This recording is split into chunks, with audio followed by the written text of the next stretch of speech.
Hello everyone, कैसे आप सब। आशा करते हैं आप सब बहुत अच्छे होंगे, मन लगा के पढ़ाई कर रहे होंगे। आप लोग की पढ़ाई कैसे चल रही है आप लोग जरूर बताइएगा। तो मेरे भाई बहन, आप लोग को ऐसे लगता है ना कि पढ़ाई करना बहुत बोरियत काम है। बहुत लोग को यही लगता है कि सबसे कठिन काम तो पढ़ाई करना ही है। पर उन्हें ये नहीं पता है कि हाँ, जो पढ़ाई नहीं कर रहे हैं, जिनको पढ़ाई करने का समय नहीं मिल रहा है, उनसे पूछिए कि पढ़ाई करना आसान है या कोई और काम करना आसान है। आप उन लोगों से पूछिए जो किसी कंपनी, किसी फैक्ट्री में काम कर रहे हैं, जो पूरा दिन दिन खेत में लगे हुए हैं, धूप हो, बारिश हो, गर्मी हो, कैसी भी हालात हो, फिर भी वो अपने खेतों में लगे हैं। उनसे पूछिए जो रिक्शा चला रहे हैं, गाड़ी चला रहे हैं, पूरा पूरा दिन वो लोग बाहर हैं। आप लोग उनसे समझिए, सीखिए कि उन लोगों के ऊपर क्या बीतता है जब वो लोग बाहर निकलते हैं। तो कैसे कैसे लोगों से मुलाकात होती है, कैसे लोगों से बातें होती हैं, कैसे कैसे लोग मिलते हैं। तो वही है कि अगर हम पढ़ाई कर रहे हैं तो हम घर पे हैं। बहुत आसान काम हम चुने हैं कि हम पढ़ रहे हैं, और ये मौका हर किसी के लाइफ में आता भी नहीं है। पढ़ाई करना उन्हीं के लाइफ में उन्हीं को मिलता है जो बहुत लकी है। यही मान के चलो कि आप बहुत लकी हैं जो आपको पढ़ाई करने का मौका मिला है। हर किसी को पढ़ाई करने का मौका मिलता भी नहीं है। उनके ऊपर इतनी इतनी जिम्मेदारियां हो जाती हैं, वो सोच भी नहीं सकते हैं कि हम पढ़ाई करें और क्या करें।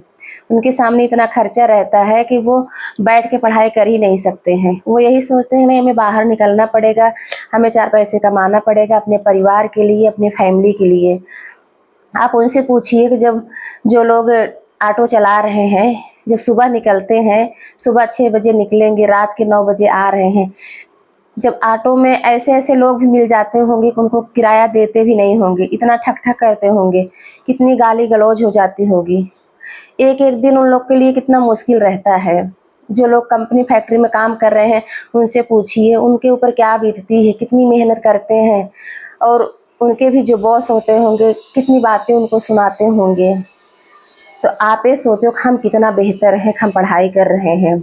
हम तो पढ़ाई कर रहे हैं, अपने घर में बैठे हुए हैं, आसानी से हैं, हमारे पास किताब है, हमारा नोट्स है, हम पढ़ रहे हैं। हमें जब भूख लग रही हम खाना खा रहे हैं, हमें जब प्यास लग रही हम पानी पी रहे हैं, फिर हमें जब नींद आ रही है हम आराम कर ले रहे हैं।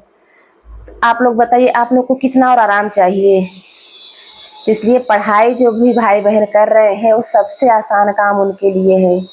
और पढ़ाई ही ऐसी चीज़ है जो हमें फ्री में मिलती है। कोई ऐसी चीज़ नहीं है जो हमें फ्री में मिल जाएगी।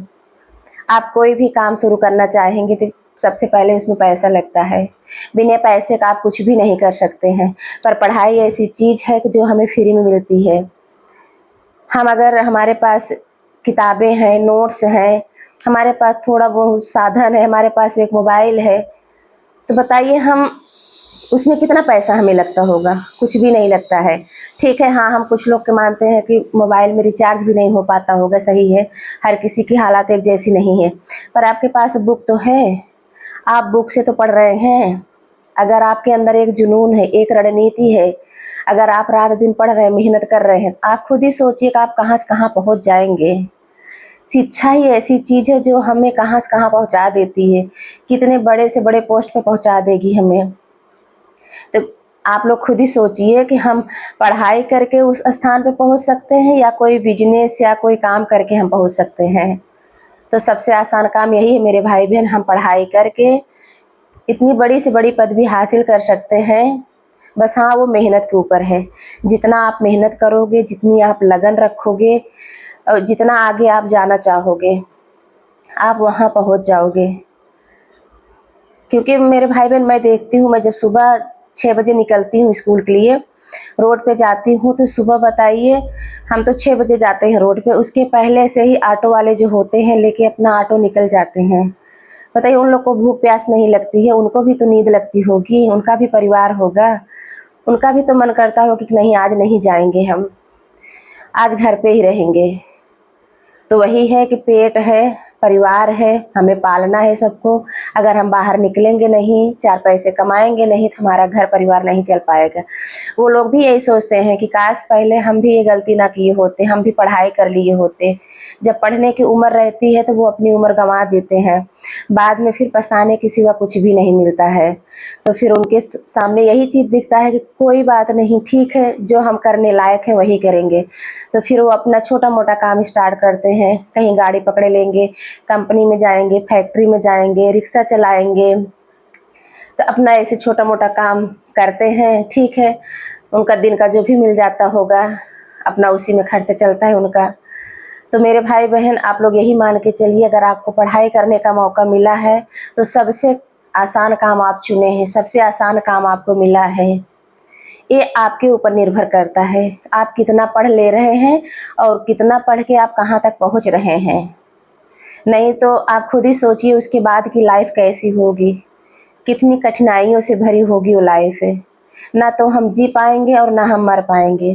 कुछ लोग तो ये सोचते हैं कोई नहीं, ठीक है, ऐसे ज़िंदगी चल रही, चलने दीजिए। तो मेरे भाई बहन, जिसकी ज़िंदगी नरक भरी होती है ना, उनको मौत भी नहीं आती है, ये मान के चलिए आप। होते नहीं जैसे कि घिसी पिट्टी ज़िंदगी जीना, वही कहानी चलेगी। जहाँ कहीं रहेंगे 4 बात सुनाने वाले आपको खड़े रहेंगे। आप समाज के सामने जी भी नहीं पाएंगे, बाहर निकल भी नहीं पाएंगे, यहाँ तक घर परिवार वाले भी आपको पसंद नहीं करेंगे, बिल्कुल भी नहीं पसंद करेंगे। वो यही सोचेंगे कि किसी काम के नहीं हैं, ना कुछ कर रहे हैं, सिर्फ बैठे बैठे खा रहे हैं, ऊपर से बस आपको हमेशा 4 बातें सुनाएंगे और आप अंदर से टूटेंगे बस, और कुछ नहीं कर पाएंगे। इसलिए मेरे भाई बहन, अभी समय है, मौका है, आप लोग मेहनत करिए, रात दिन लगे रहिए, पढ़ाई से बिल्कुल भी पीछे मत मुड़िएगा। क्योंकि हर किसी के लाइफ में वो परेशानियाँ, वो परिस्थितियाँ आती हैं। हर कोई अपनी लाइफ में स्थित परिस्थिति, परेशानी, सब चीज़ से जूझता है, जूझते हुए वो आगे बढ़ता है। कोई कहीं से बन के नहीं आता है, वो भी आपके बीच से उठ के आता है। कोई अलग नहीं है, जैसे आप पढ़ने में हैं वैसे हम भी पढ़ने में हैं, वैसे अगला भी पढ़ने में है। बस हाँ, इतना अंतर है कि कौन कितना समय दे रहा पढ़ाई के लिए। बाकी आपकी भी तैयारी बहुत अच्छी है, बहुत अच्छी आप तैयारी कर रहे हैं, 1-2 नंबर से आपके रह जा रहा है। तकलीफ़ होता है, वो हम समझते हैं मेरे भाई बहन। जब रिजल्ट में नाम नहीं आता ना, तो मन में यही होता है कि अब किस तरह से पढ़ाई करें। पर हाँ, हम ये कह रहे हैं कि आप ऐसा मान के चलिए कि आप इतना पढ़ाई करिए, सारा चीज़ अच्छे से तैयार कर जाइए। मन में संशय ही ना रहे कि हमारा 1-2 नंबर से रुक गया कि नहीं हुआ। इस हिसाब से पढ़ाई करेंगे तो आप लोग देखिएगा, एक दिन आपका रिजल्ट में ज़रूर नाम आएगा। क्योंकि कंपटीशन इतना ज़्यादा है, भर्तियाँ इतनी कम निकल रही हैं, तो थोड़ा सा पढ़ने से तो कुछ होने वाला है नहीं। जब तक आप पूरा थ्योरी पढ़ेंगे, और ये भी चीज़ है कि आपको पढ़ना है तो पूरी थ्योरी पढ़िए, पहले उसकी भूमिका समझिए, इसमें कहा क्या गया है। उसके बाद भी आप एक अलग तरह से पढ़ेंगे वो ठीक है, पर आपको बुक से पढ़ना पड़ेगा। अपने पास बुक रखिए, पूरी थ्योरी पढ़िए, फिर 60 नोट्स बनाइए, उसके बाद आप उसको पढ़िए, फिर प्रैक्टिस लगाइए, फिर आप लोग देखिए आप लोग की तैयारी कितनी मजबूत हो जाती है, फिर कैसे आप लोग का सिलेक्शन नहीं होता है। तो जब पढ़ाई को आपको अलग रणनीति से पढ़ना होगा, तौर तरीका बदलना होगा। अभी तक आप लोग चाहे जैसे पढ़ाई कर रहे थे, अपने आप में बदलाव लाके देखिए ना, कि अगर इस तरह से पढ़ाई कर रहे हैं तो हमारा नहीं हो रहा है, और थोड़ा अपने आप में हम चेंज करते हैं, उसके बाद देखते हैं अब हमारे अंदर वो चेंजिंग आएगी, इस हिसाब से पढ़ाई करेंगे, क्या पता फिर सिलेक्शन हो। तो हमेशा अपने आप में बदलाव करना चाहिए, और अपनी पढ़ाई को बांट के पढ़िए। अपने जो जो हमारा सब्जेक्ट है उसको भी हमें बांट के पढ़ना है। ये नहीं है कि हम लेके सारा बैठ जाएं, थोड़ा सा उसको पढ़ लें, थोड़ा सा उसको, ऐसे नहीं। कोई भी चीज़ आप पढ़ रहे हैं, कम से कम उसको 1 घंटे का समय ज़रूर दीजिए। जब तक 1 घंटा आप उसको नहीं देंगे तो आप क्या पढ़ेंगे, 2-4-5 पेज पढ़ेंगे, फिर सोचेंगे चलो आधा घंटा हो गया, दूसरा स्टार्ट कर देता। ऐसा नहीं, 1 घंटा आप दीजिए, तब उसको आप समझ पाएंगे। उसके बाद अगला सब्जेक्ट उठाइए। तो आप हर सब्जेक्ट को मौका देंगे, हर सब्जेक्ट को बांट के पढ़ेंगे, तो जल्दी तैयार होगा और सारा चीज़ आपका तैयार होगा। तो ठीक है मेरे भाई बहन, ऐसी छोटी मोटी बातें रहती हैं, मैं आप लोग के बीच ले आती हूँ, आप लोग को बताती हूँ। आप लोग उस हिसाब से पढ़ाई करिए। मैं भी इसी तरह से पढ़ाई करती थी, और इस हिसाब से पढ़ाई करते करते मुझे सिलेक्शन मिला था। तो आप लोग भी ऐसे ही लगे रहिए। आप लोग की कोई भी बात हो, आप लोग कमेंट के माध्यम से ज़रूर बताइए, मैं उसको एक वीडियो में ज़रूर लेके आऊँगी। आप लोग को कैसे पढ़ना है, कैसे क्या, जो भी पूछना आप लोग ज़रूर पूछिए। तो ठीक है मेरे भाई बहन, इस वीडियो को यहाँ पे एंड करती हूँ। मिलती हूँ किसी नेक्स्ट वीडियो में। आप लोग अपना प्यार विश्वास बनाए रहिएगा। धन्यवाद।